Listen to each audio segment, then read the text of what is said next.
माननीय वित्त मंत्री जी। Honorable Speaker, I present the budget for the year 2021-2022. As introduction, Honorable Speaker, the preparation of this budget was undertaken in circumstances like never before. We knew of calamities that have affected a country or a region within a country. But what we have endured with COVID-19 through 2020 is sui generis. When I presented the budget 2020-2021, we could not have imagined that the global economy, already in throes of a slowdown, would be pushed into an unprecedented contraction. We could not have also imagined then that our people, as those in other countries, would have to endure the loss of near and dear ones and suffer hardships brought about due to a health crisis. The risk of not having a lockdown was far too high. Within 48 hours of declaring a 3-week-long complete lockdown, the Prime Minister announced the Pradhan Mantri Garib Kalyan Yojana, valued at 2.76 lakh crores, that provided free food grain to 800 million people, free cooking gas for 80 million families for months, and cash directly to over 400 million farmers, women, elderly, the poor, and the needy.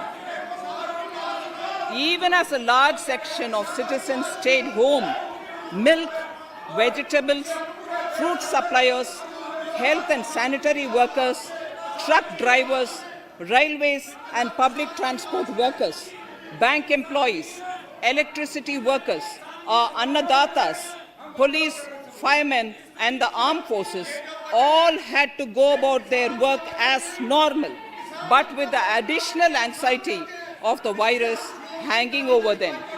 We recognize this, and I think I speak on behalf of everybody in this august house when I express my heartfelt gratitude to these men and women for how they were able to carry out their work and duty to provide for the nation's basics over those crucial months.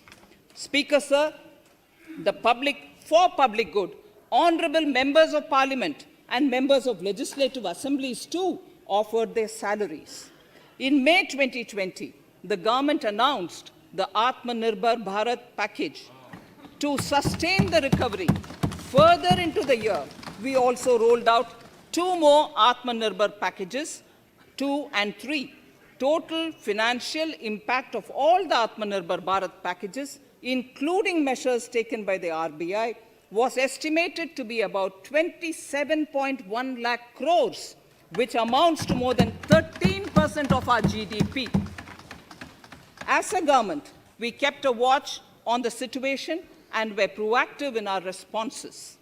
The government, led by the Prime Minister, stretched its resources to deliver for most vulnerable sections of our society, the poorest of the poor, the Dalits, the tribals, the elderly, the migrant workers, and our children. The Pradhan Mantri Garib Kalyan Yojana, the 3 Atmanirbhar packages, and announcements made later were like 5 mini budgets in themselves. The Atmanirbhar packages accelerated our pace of structural reforms, redefinition of MSMEs, commercialization of the mining sector, agriculture and labor reforms, privatization of public sector undertakings, one nation, one ration card, production-linked incentive schemes are some of the notable reforms carried out during this period. Faceless income tax assessment, DBT, and financial inclusion are the others. Today, India has 2 vaccines available and has begun medically safeguarding not only her own citizens against COVID-19, but also those of 100 or more countries. It is added comfort to know that 2 or more vaccines are also expected soon.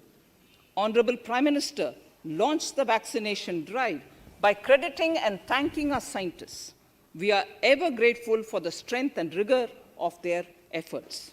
Having said that, we are all reminded time and again that our fight against COVID-19 continues into 2021. Now, just as it happened after the two world wars, there are signs that the political, economic, and strategic relations in the post-COVID world are changing. This moment in history is the dawn of a new era, one in which India is well poised to truly be the land of promise and hope. I borrow the words of Rabindranath Tagore. Faith is the bird that feels the light and sings when the dawn is still dark. Faith is the bird that feels the light and sings when the dawn is still dark. In this spirit, I can't help but recall the joy that we as cricket-loving nation felt after the Team India's recent spectacular success in Australia. It has reminded us of all the qualities that we as a people, particularly our youth, epitomize of having abundant promise and the unsuppressed thirst to perform and to succeed. Today, data shows that India now has one of the lowest death rate of 112 per million population and one of the lowest active cases of about 130 per million. This has laid the foundation to the revival we are seeing now in the economy. This budget will be the first of this new decade. This budget will also be a digital budget, and that has happened with all your support. So far, only 3 times has a budget followed a contraction in the economy. All such contractions earlier were as a result of situations typical to India. This time, the contraction in our economy is due to a global pandemic, just like in several other countries. Having said that, I want to confidently state that our government is fully prepared to support and facilitate the economy's reset.